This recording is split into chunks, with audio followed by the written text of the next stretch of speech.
All right.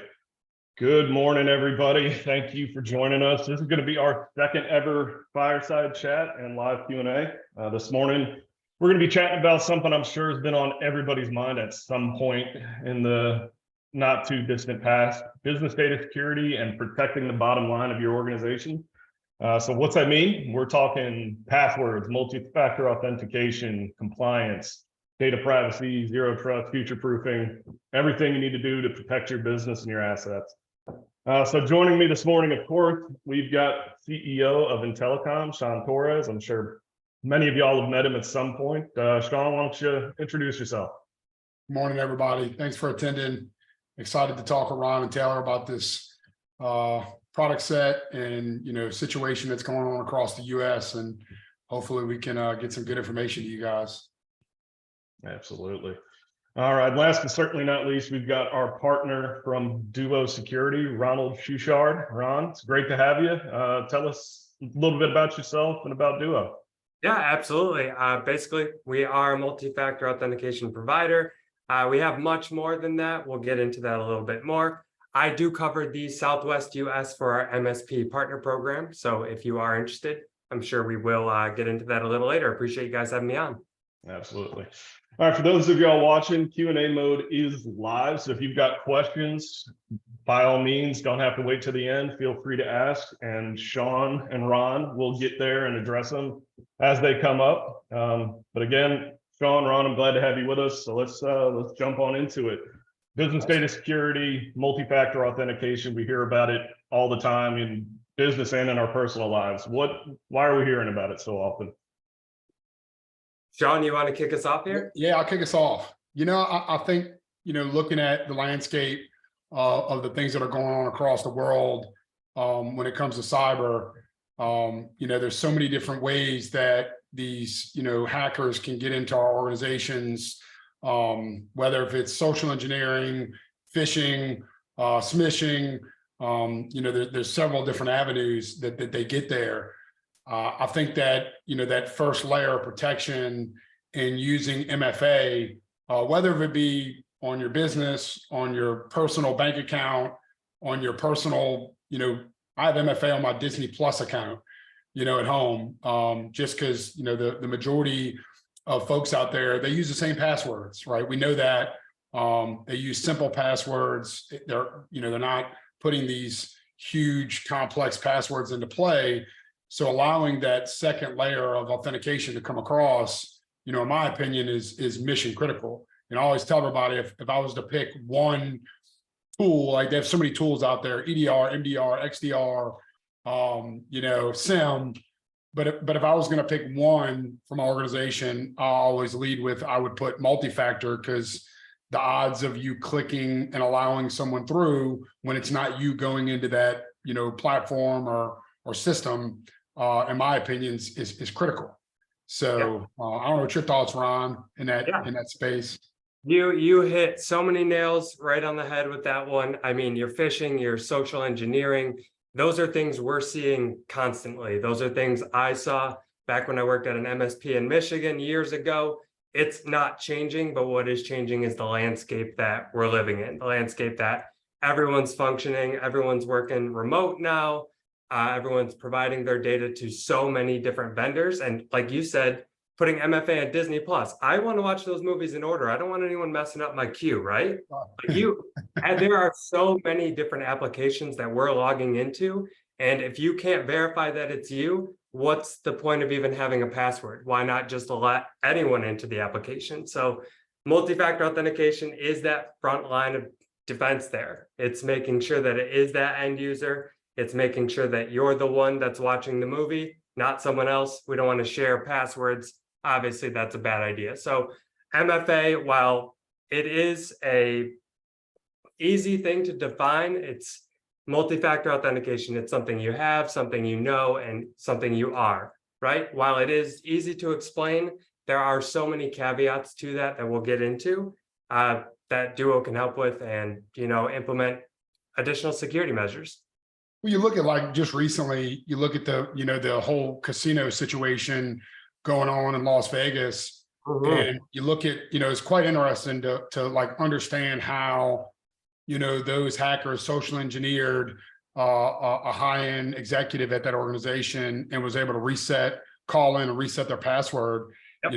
I don't think a lot of people understand that there's other ways to use Duo as well. We use it here internally. So when we're getting those type and levels of requests from our clients as an MSP, we use Duo to send in authentication to that end user to verify that it is that end user calling in. We all are familiar with AI today, right? And how easy it is to just make someone's voice transition and type, hey, reset my password. You get used to hearing that voice, and that one level of, all right, I'm going to send you a push. I need you to repeat the code back to me, and then making that change could have avoided that whole situation. Oh, absolutely.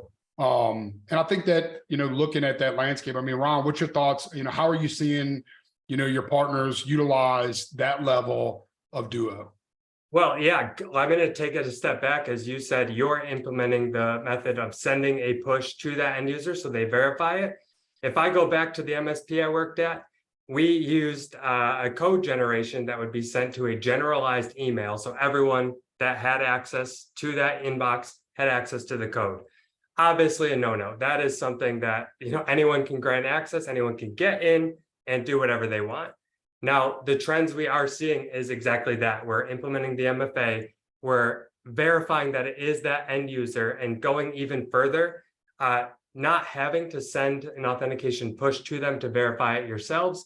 We have things like verified push that are protecting against those push fatigue, push bombing attacks. So even if the Duo push is sent to someone's phone, they can verify it's not me. And if it continues to happen, we have our feature of Duo verified push where the end user has to enter the code. It's only sent to them. It's the only way they're going to authenticate in. And even taking steps beyond that, getting into the device insight, which again, we'll talk about a little later, but that's absolutely the trend we're seeing. MFA is required. We'll get into compliance requirements, but it's a push. It's a necessity, really. Yeah, I agree. We have clients today that have given us pushback in organizations where, maybe an automobile dealer that has technicians inside of their, garages that work on cars, and they're using PCs to do it. And it definitely, it slows things down a little. Right. But I believe that little bit of slowing down makes a huge difference in what a ransomware attack would slow down, right? Yeah. Yeah. But that's the thing is you're talking about arguments is I do have the pushback all the time is why would we want to put MFA on the service engineers, those people who are working in the garage? Why would we want to give them MFA? All that's going to do is slow them down. They don't want to put anything on their phones. That just seems like nonsense. I mean, take Uber, for example. Someone randomly called in, did some social engineering, and they were able to get that password of a driver. That's all they did. It's anyone. If you are granted access into an environment, you can move laterally, you can move vertically. It doesn't matter what they have access to. You can bypass things. You can get in, and even if it's an engineer in the shop, you can get to the CEO's email. Yeah, I think that's where, when you start looking at using Duo or some form of multi-factor authentication, it's critical to have that layer there to where if they do get the password, because look, our biggest problem in our organizations are the human element.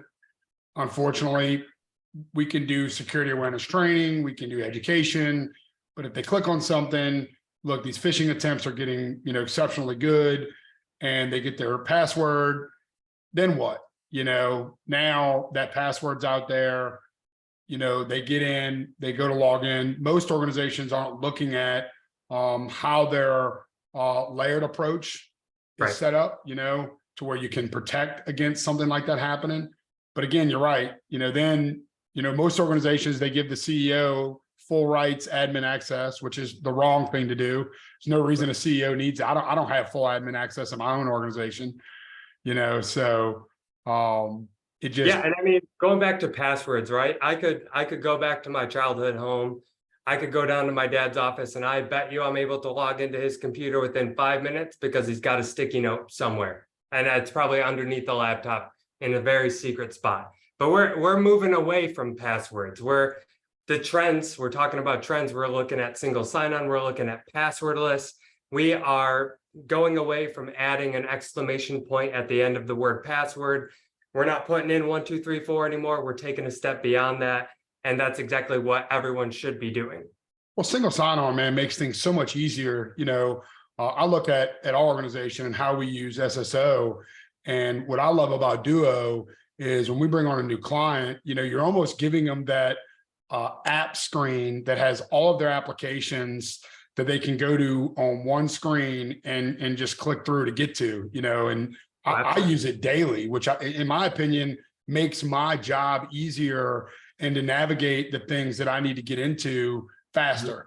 So there's ways that, and I think a lot of people have the misperception of, oh, I put multi-factor on, I got to pull out my cell phone every time I go into something. Right. But the reality is, once you get it set up and using it in the right manner, man, in my opinion, it's super powerful. If I look at the applications that we touch daily between Salesforce and 90 and, financial software, Bright Gauge for dashboard. I mean, we have so many different applications. So It actually makes it streamlined, easier for our employees when they get onboarded.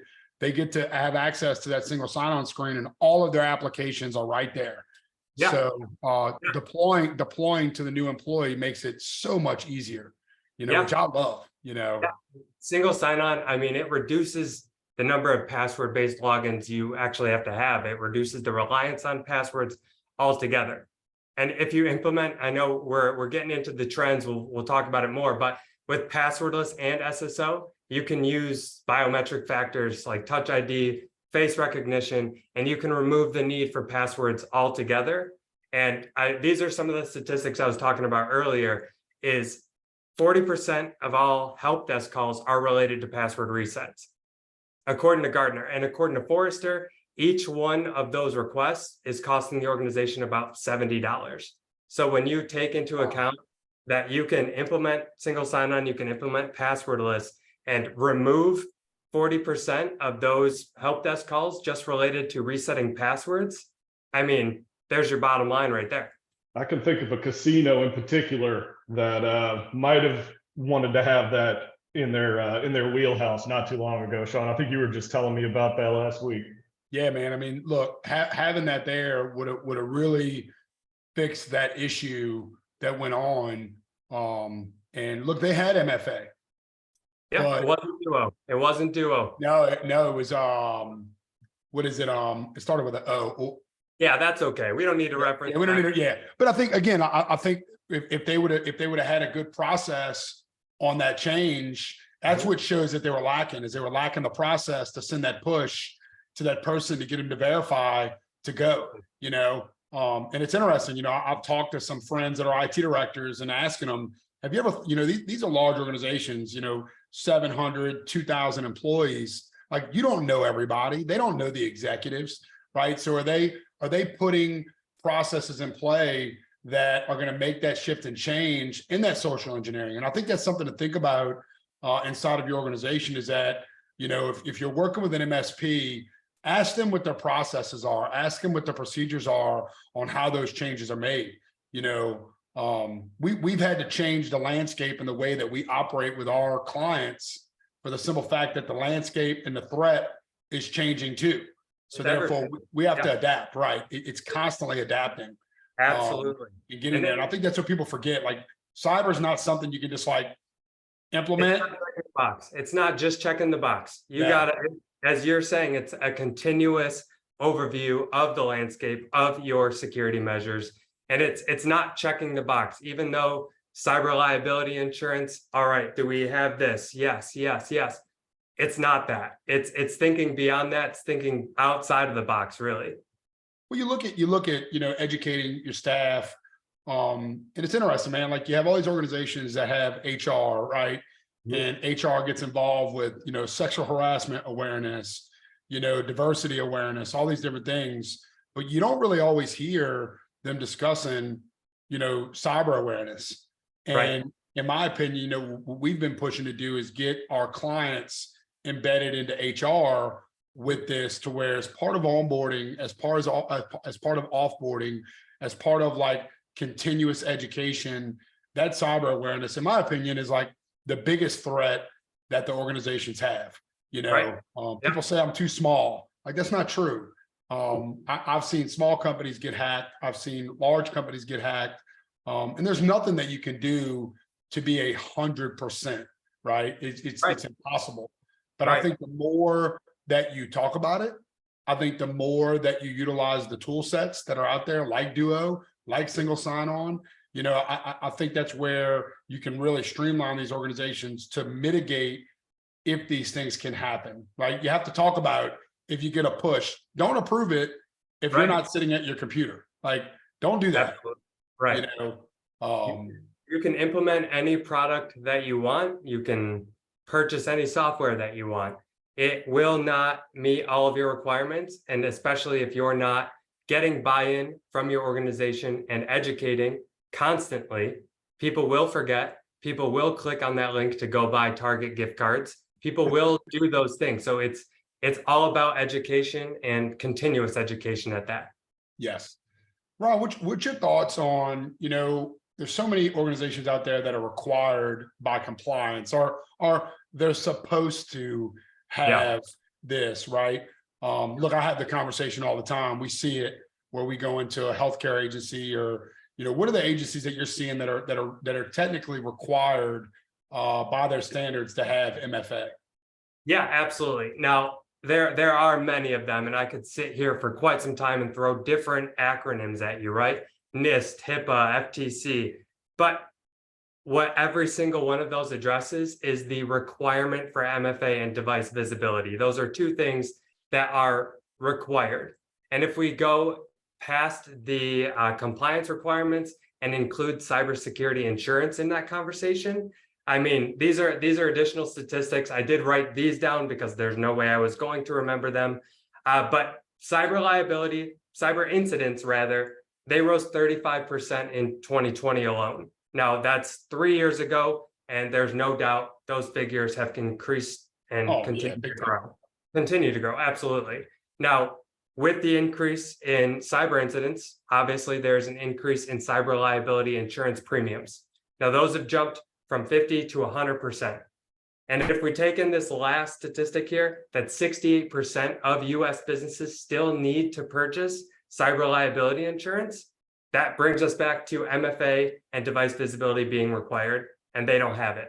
So whether you're working with a hospital that wants to ensure that their nursing staff's personal devices are secure for HIPAA compliance, or you're working with a government manufacturer that needs to meet NIST security requirements, we want to be sure we have an understanding of that. And the best way to do it is to ask your clients, what are you required to comply with, and get a list of all of those things immediately. Some of the main things that we see is, you know, we look at these insurance policies, and I've heard, you know, clients even tell me like, oh yeah, I'm covered, I have cyber insurance.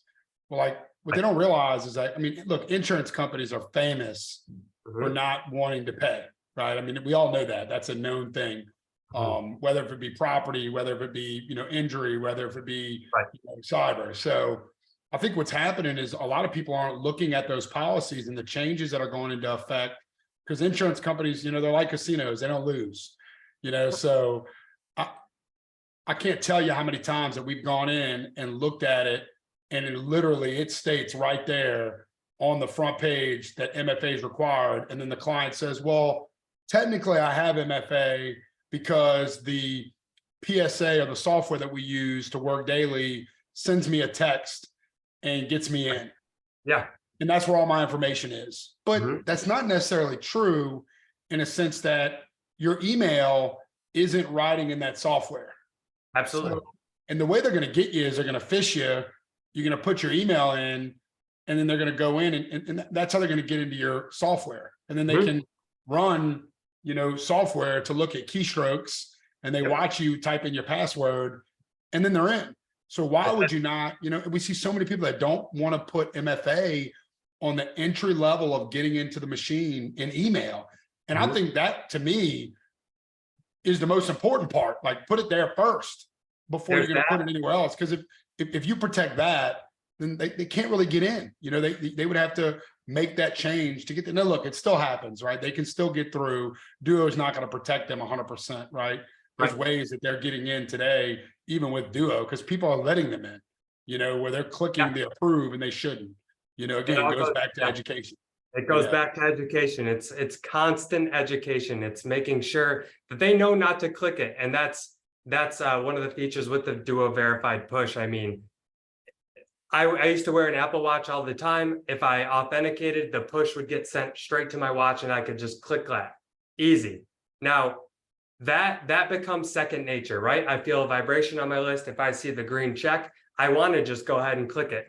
But with that push, it's going to require you to enter that 3 to 6 digit code just to verify that it is that end user. And like you said, implementing MFA on the machine level is a great start. And if we go back to requirements, a lot of the cyber liability started with, hey, you need to protect admin users. But if we go all the way back to the Uber situation, it doesn't take an admin user to be hacked. No. Any single individual at that organization who has access to any sort of sensitive data can be hacked, and they are at risk. And if we go even further back to talking about the size of the organization, I walk down the street and I consistently give money to a mom and pop coffee shop. I've given them so much. Now they're at risk, right? They have my information, they have my credit card information, probably on file. Any organization that does store these sensitive financial information, they're at risk. So it doesn't matter your size anymore, because a hacker can attack 10 small organizations to make what he could hacking the larger, the single. And you also look at, like, the small organization, can they take the hit? Right. Can they afford to be down? Can they afford to ruin their reputation of that they were hacked? Look, a Target can get hacked and recover. And yes, it definitely costs them money, but at the end of the day, the small organization, can they recover from that? Is that gonna hurt their business to where people don't want to shop there, or people don't want to eat at that restaurant, or people don't want to, their information got leaked. Absolutely. And I think that's what people don't, I think that's the misconception today, is like, they think, oh, they're not going to hack me because I'm small, but it may even look like those small organizations are working for large organizations, say an AC company, but they're doing work for Walmart. Like, that could ruin you because they get hacked. And then, I got a friend of mine that owns a granite firm. Okay. And he's got one client that makes up 85% of his business. So like, what I even explained to him is, man, if you get hacked, how does that vendor going to feel about working with you? And if you lost that 85% of your business today, what does it look like for you to move forward? And he's like, oh, it's over. Right. It's like, I think that's where looking at those risks and looking at, ways to implement protection and that cyber awareness is super critical, even for those small agencies, and organizations. Yeah. And I'm really glad that you touched on the reputational damage as well, because a lot of the focus when you hear someone's been ransomwared or someone's been hacked, you think immediately, at least my brain goes to dollar signs. How much are they asking for? What are they holding? Like that's the financial loss. That is huge, especially for those small organizations. If they do get ransomware, and let's say they pay to have everything released, that could bankrupt the organization. But then again, is if you go into the reputational damage, I'm not sure how that casino has fared with that. But if that mom and pop shop had all of my data stolen, chances are I'm going to, get in my car, drive down to Starbucks. I'm going to go to a different organization, because it's not only the money that they've lost, it's my sensitive data. It's the reputation that, okay, they don't have anything in place to protect that data. And even then, I mean, you can go as far as the organization having to have downtime. If your buddy's organization, if they were hacked and there was downtime and it wasn't that customer, that still has an effect on the other customers as well, implementing the bottom line completely. Yeah, and especially for something so inexpensive, you look at the cost to implement this, and this isn't an expensive thing, and I've gotten pushback from clients. Oh, we don't need that. We're not looking to make that investment. It's like, to me, it's crazy to think that like the amount of risk that you're taking on for such a small cost. Right. Like, Let's say 10 employees, you pay $30 a month for MFA, or you can pay $200,000 next week when you're ransomware. right. Like it doesn't add up, like it's funny, talking to clients, like I look at, especially as a business owner, and CEO, my job is to mitigate risk. So when I'm looking at these organizations that we're helping mitigate risk, it's very simple math for me. I look at how much revenue do you take in a day?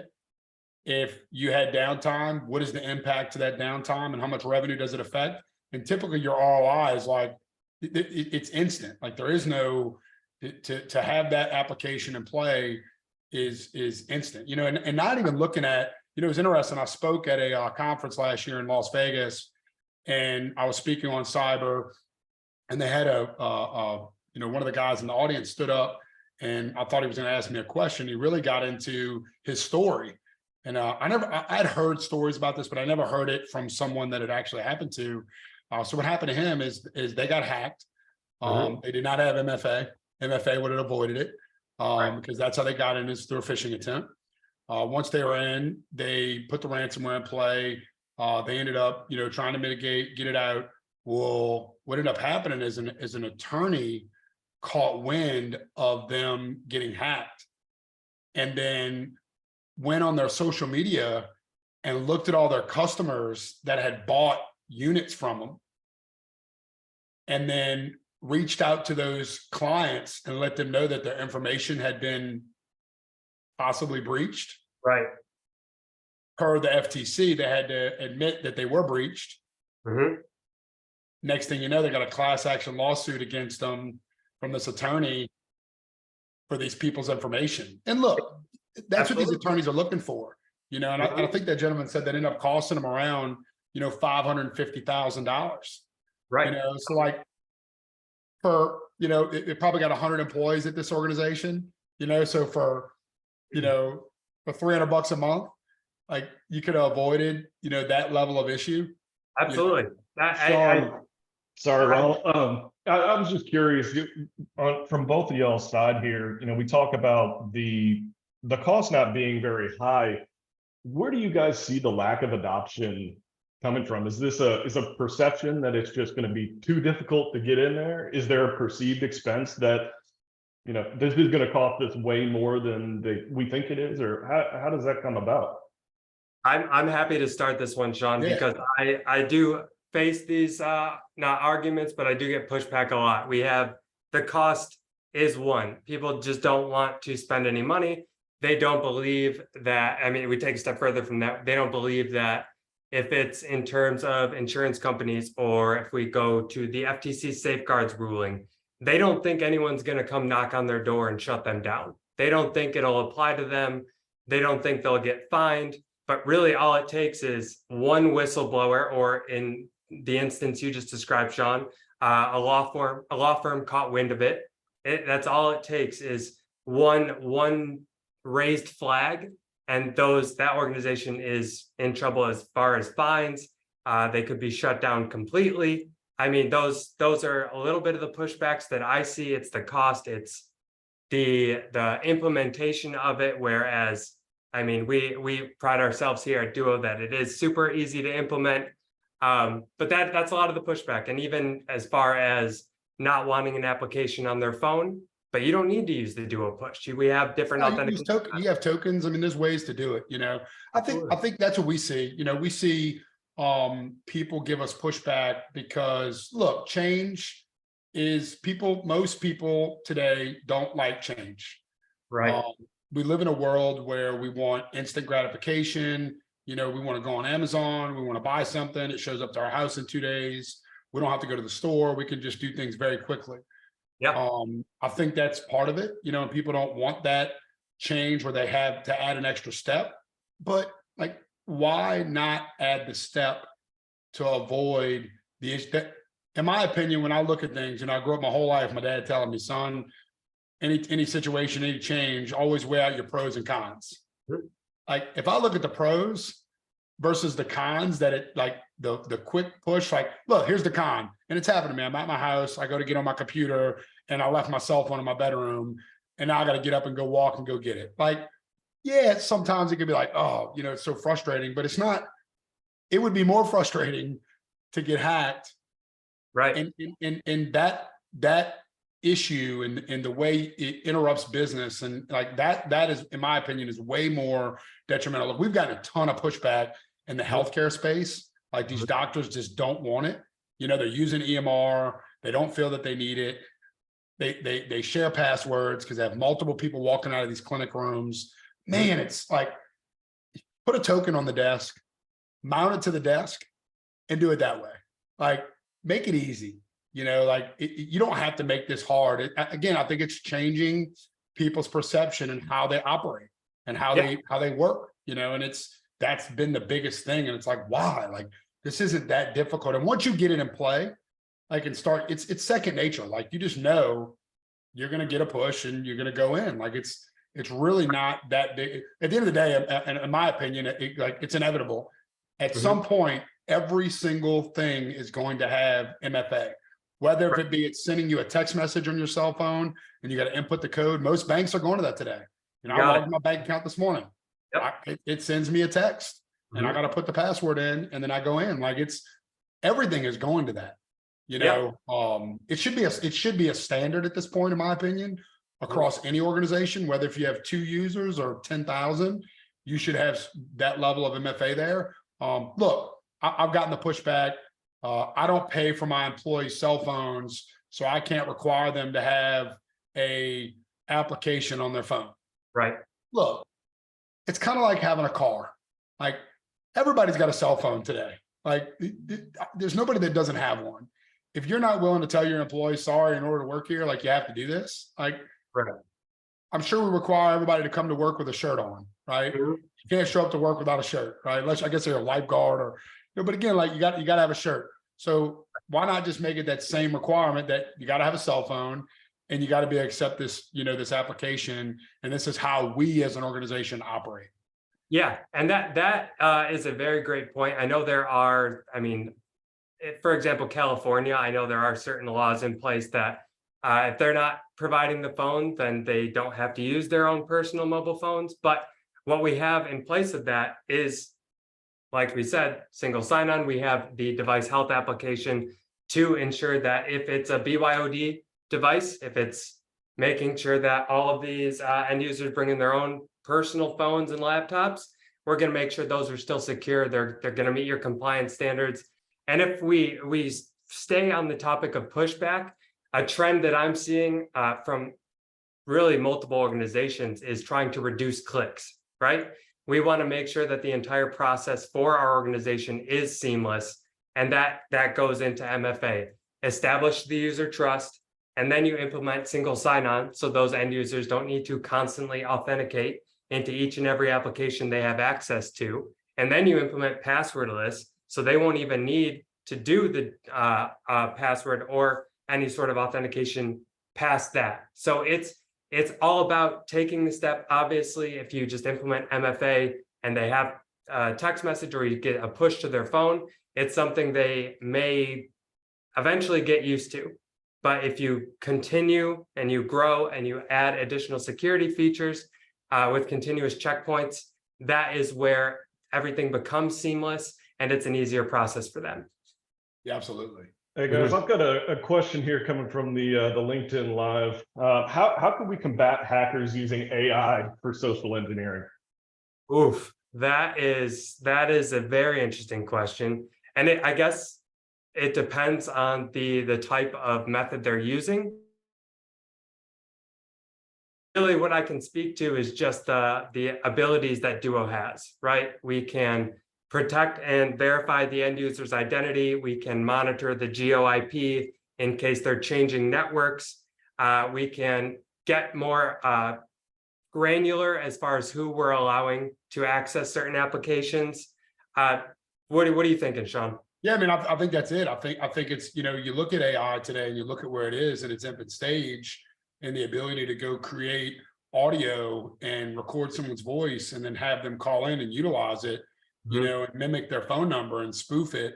You know, it's very easy to do. Right. That's not a difficult thing to do today. So I think by using, you know, multi-factor and having that push and having that second layer of having to put that code in, again, you're avoiding those easy situations for them to get in. You know, and I think that's the only way that you can do it today between social engineering and doing that is have that layer of protection. Because at the end of the day, yes, I guess the MDR solution is going to catch malicious behavior happening, but they're in. Right. And now it depends on your incident response team and how fast that they can react to that situation. But it doesn't take long. Right. You know, I think having zero trust applications out there are critical, you know, and can help against that as well. So if they do get in, but I still believe that that first layer and using multi-factor is gonna fix that. You know? Yeah. If we go past user identity and we do focus on the networks they're using, the devices they're using. I mean, if you use Duo Advantage, you can set compliance standards based on the laptops, the iOS, the browsers, the plugins. You can make sure all of those are up to date. And if they're using mobile devices, you can ensure that they have a biometric scanner on the device, some sort of lock. If it's an Android device, make sure they have full disk encryption. So that all of that, those are speed bumps. Those are blocks for the hacker, for the, you know, social engineer that's trying to get access. We implement those additional security features to ensure that we're constantly verifying and addressing malicious activity as well. Yeah, because it's going to be more and more with this AI that's out there today. I mean, look, it's inevitable. You know, I was messing around with the app the other day, and you can literally take a screenshot of someone and build different pictures of that person. You know, so it's wild. I mean, it's real. It's there. You know, these things are happening. I don't see anybody being able to slow it down. You know, AI is going to continue to evolve and get, you know, more and more popular. You know, as you know, the tech world evolves. So I think that, you know, adapting to new changes, new processes, new ways to operate are mission critical for these organizations. Get ahead of it. You know, it's funny, man. A few years ago, we had a client. I would be very curious to see the growth path of Duo, to see kind of where it was 3 years ago versus today. I don't know if you know that, Ron. But you look at this might have been 6 years ago. I had a buddy of mine who was super into tech, was like, man, what's your thoughts on MFA? And I was like, oh, you know, I don't know, man. We'll see what happens and see if it really gets, you know, and we ended up implementing it early in. And you look at it today, I mean, it is huge, you know. Yeah, I started on the Duo team as a specialist about 3 years ago. And MFA was something that I procured at the MSP I worked at. But we had people signing up for the MSP partner program, and they didn't do anything. They signed up because it was a hot topic. They said, all right, this is something that we'll probably need to implement. There were a lot of organizations that just did nothing with it. And as you know, I was promoted to the sales position, partner manager. As I continued with conversations with partners, it is crazy how much things have turned around. I've got partners reaching out that signed up in 2019 saying, hey, we need to implement this for insurance purposes. We need to check this off. And that's fantastic, because then we can see, what's your environment look like? What else can we protect? It's not just the local machine log on, it's your web-based applications, it's your VPN, it's everything. So the landscape has completely shifted. And, you know, there was that one pandemic that happened in between there that might have expedited a few things, but it's a different world. Definitely. Got another question here from a fellow salesman. No shame there for not knowing, guys. He's asking, do you need MFA and single sign-on combined, or considering you're in both categories, are there use cases to sell or implement those separately?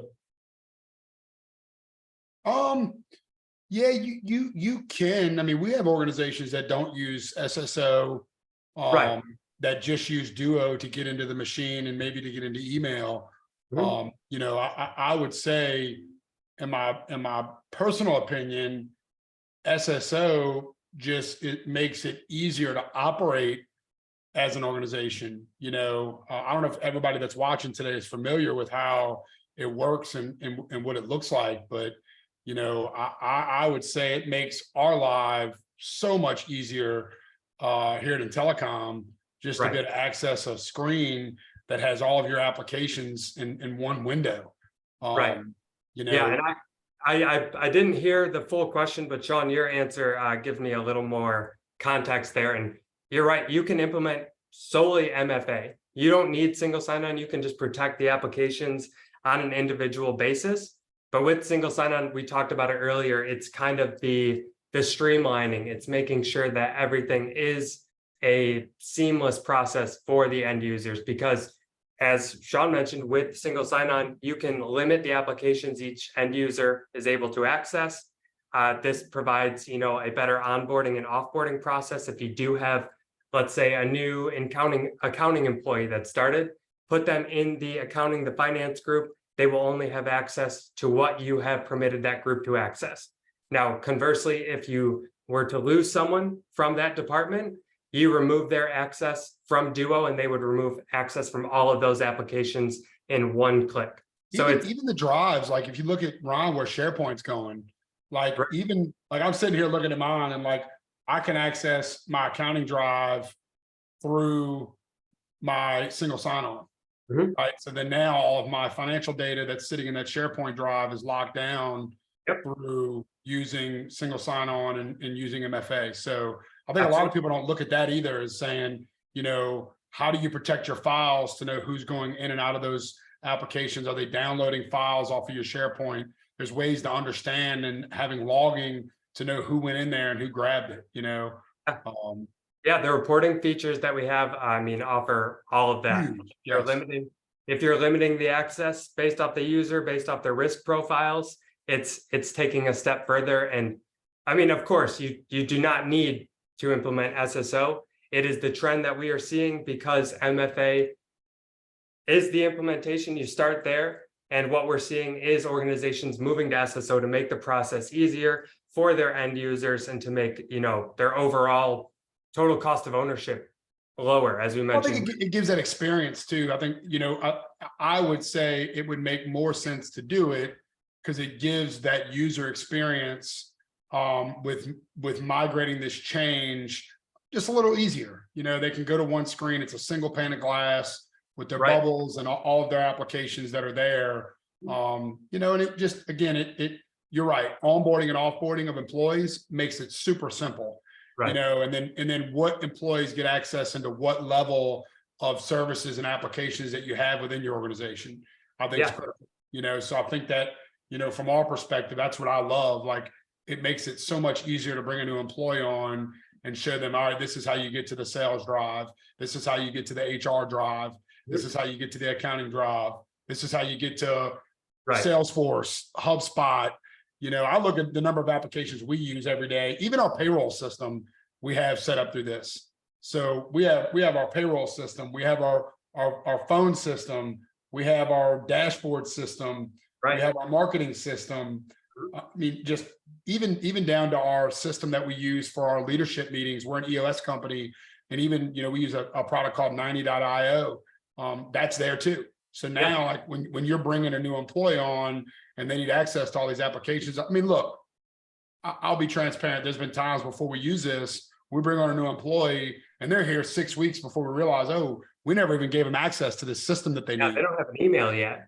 Right. Like this makes it so easy because it just flips on and everything's there. And I think that, people don't look at it from that perspective too, on what and how easy it makes it to streamline your onboarding and offboarding of employees. And that's a real thing. I don't care what any organization says. We all struggle with that. We've had those same internal struggles here. But using this makes it so much easier for people to just be able to have access and go. So that would be my recommendation. I like it just for that. Of course, cyber's great, but I like it for the fact that I can get a single pane of glass. I use it all day. And then my favorites bar on my Google doesn't have like 85 million applications that I got to go to. I literally can just click one. That's, my Duo single sign-on page and I'm done. Yeah. It's easy. And if we loop back to the topic of, customer pushback, I mean, there are vendors out there that if you do implement single sign-on, if you do implement passwordless, or if you implement trusted endpoints, these features are an additional cost for that organization or for that solution.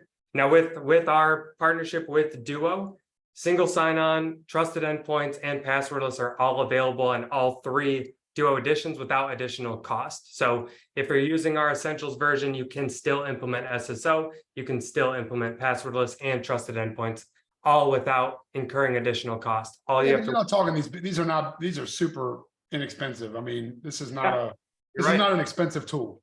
Right. You'll get pushed back anyway. Yeah. We've got a comment here, not so much a question, but I think it kind of brings us into one of the things I wanted to get some Sure. thoughts on. Marshall suggested ingesting MFA logs into a SIM to provide some critical visibility for unauthorized logins. And I kind of think that brings us into the bigger picture here and how, multi-factor kind of is a piece of the puzzle towards full business security. And, how do we grow from that point on? Well, we're starting with MFA. What are our steps looking like to become a more secure organization? Yeah.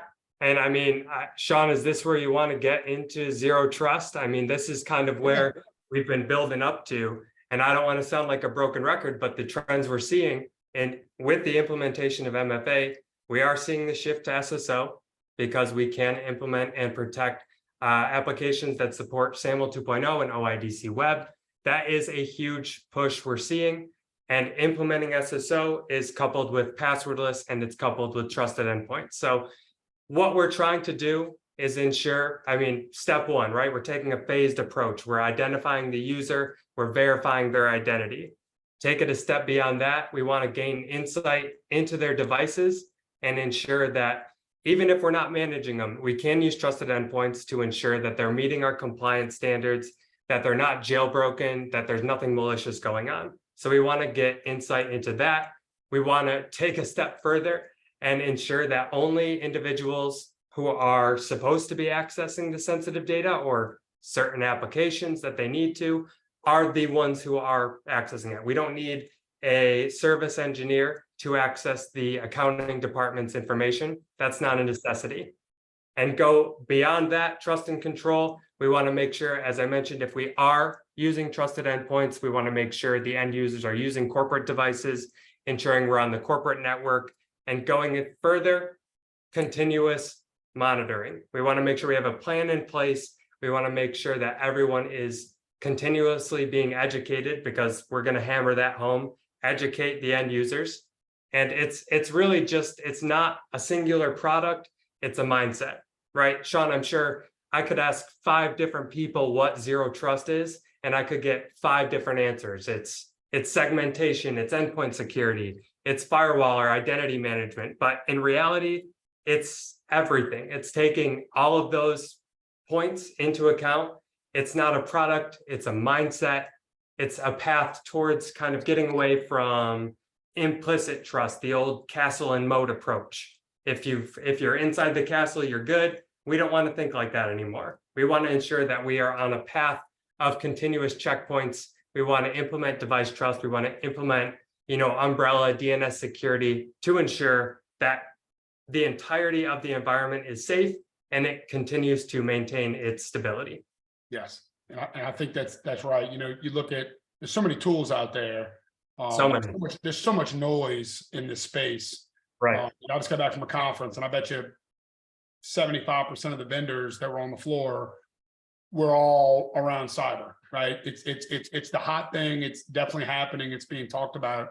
I think SIM is critical for an organization. There's so many SIMs out there, and there's so many ways to have that SIM function and operate. I think that integrating it into Duo is critical, right? To look at the logs, to have an understanding of what's there.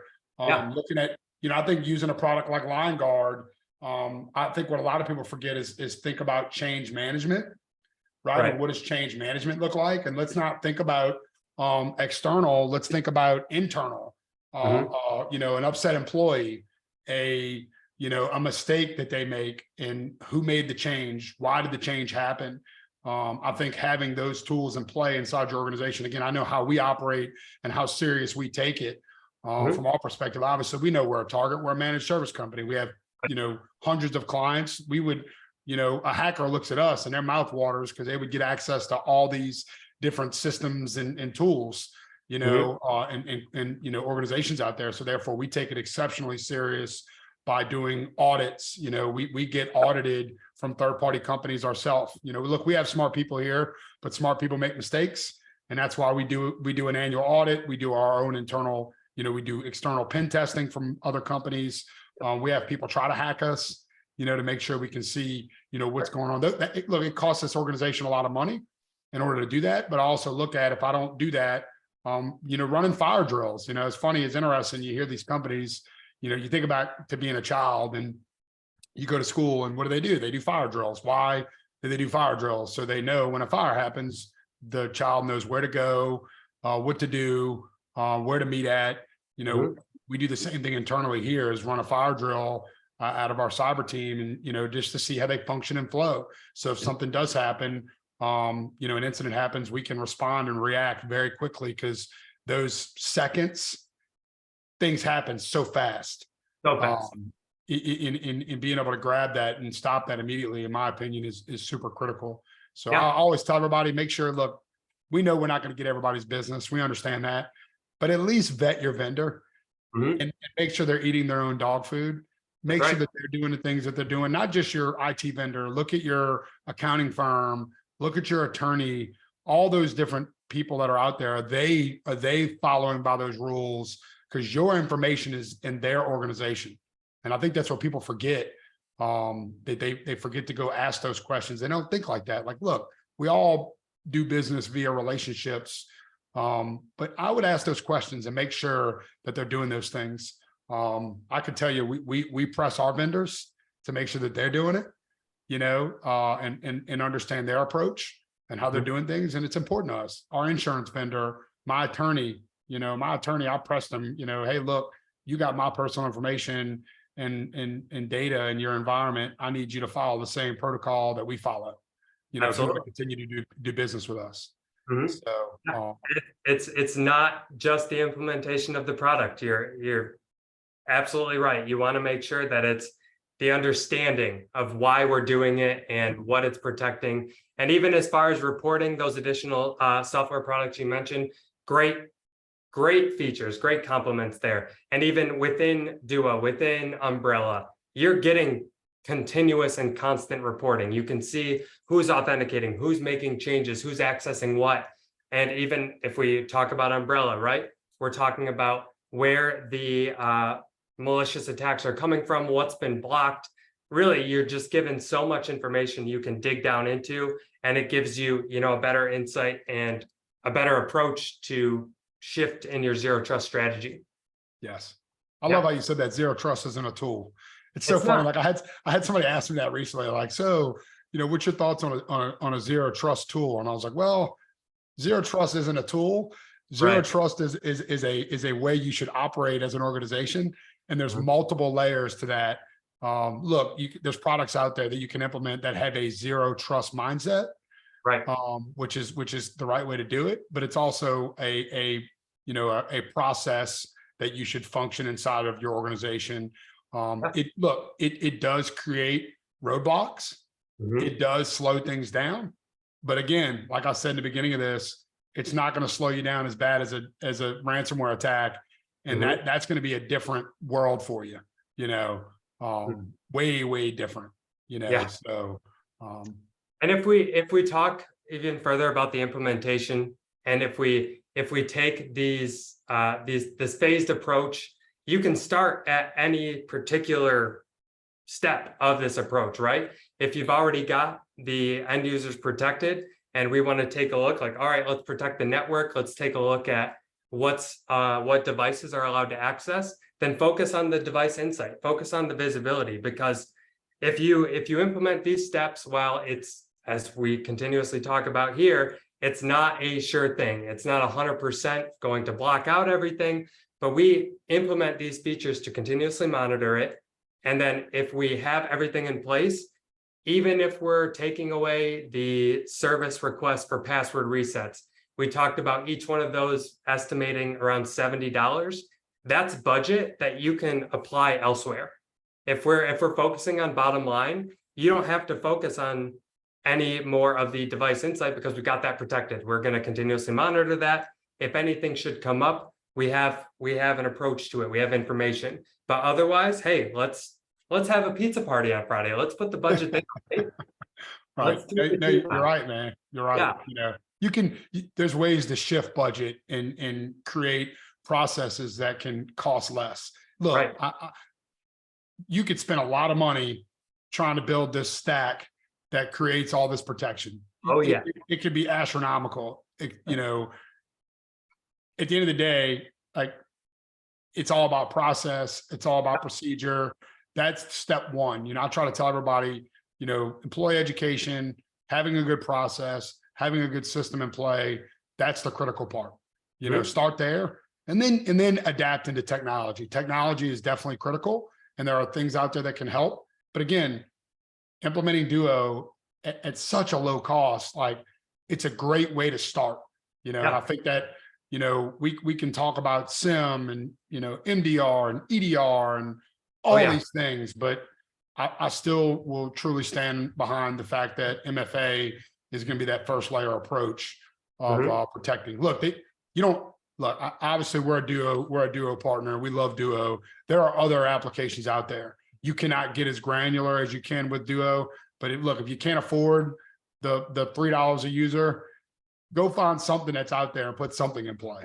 You know, that's the best piece of advice I can give. You know, absolutely. I think every organization has $3 to spend to put an application in play to protect their environment. Yeah. All right, fellas, we have just a couple of minutes left, but I want to get your thoughts on just one thing. So we kind of talked about, you know, the difficulty getting implementation in place. You know, sometimes, you know, Shawn, we've seen it where it takes government regulation to force industries to start implementing things. You know, FPC putting in safeguards, compliance requirements, forcing dealerships to make a move. Do either of y'all see any more regulation coming in? What is the kind of the future of MFA zero trust look like, you know, in the near future? I think it's ever changing, right? I mean, the FTC safeguards ruling was originally in place. I think it was December of last year was the deadline. And then they pushed it out again to June 9th. So that right there shows it's constantly changing. There are additional measures to be put in place. And I can't 100% guarantee this, but I don't see any other world in which those are set in stone forever. Yeah, I think you're right, man. I think you're going to see more industries make that shift. Look at it. I mean, look, a CPA. I look at it, and I explained this yesterday. It was funny. We're talking in a meeting about this. You can have your personal trainer do your taxes. You can do it. Like you could do that. It's probably not the best decision, right? So there's a reason that CPAs have to abide by a law and a process in order to file your taxes. Yeah. And that's probably who you want doing your taxes. Yeah. So that's a really good example. I really see it going to a place where there's going to be some regulation pushed down at some point in order to do this, whether this be, you know, I think if you look at accounting's probably done the best way to do this. Is it's not against the law to have anybody else do your taxes, but there are liabilities that if something has happened, like that CPA has something to lose. Yeah. You know, I really wish that they would put some type of process in play, push down. Like, look, if I want to have an electrician come to my house and replace a light, like they have to be a licensed electrician.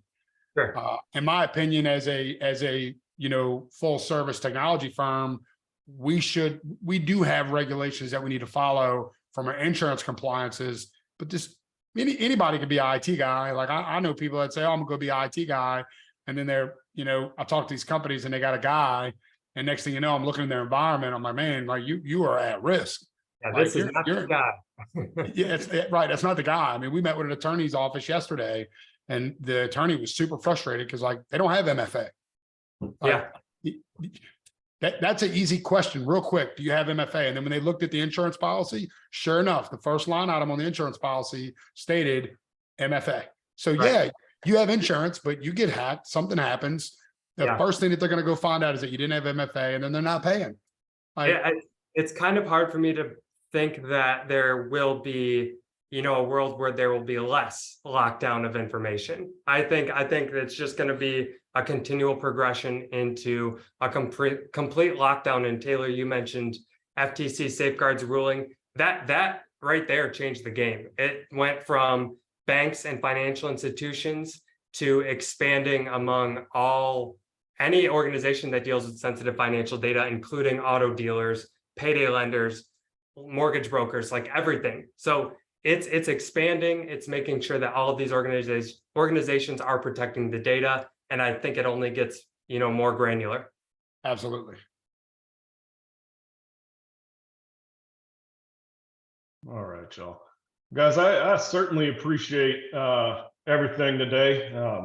Been absolutely informative. Just a couple of notes here at the end. If anybody that's in here is interested, by all means, scan the QR code on the screen, talk to one of our experts. We'd be happy to, get in there, have a consultation with you, kind of take a look at your overall cybersecurity setup, and let's talk about Duo implementing multi-factor authentication with your business. Ron, absolutely a pleasure to have you in here. I'll certainly be trying to get you back for another one of these at some point. And, Yeah, had a great Shawn, time. fantastic as always. Any last thoughts, guys? We appreciate y'all watching in today, and if you're not taking it serious, I would highly recommend taking it serious. Yeah. Reach out to Shawn, reach out to the team. If you want to reach out directly to me, find me on LinkedIn. Anything you need, here to talk with you. All right, I appreciate it. Thank you, guys. Everybody that joined us, have a great afternoon. Take care.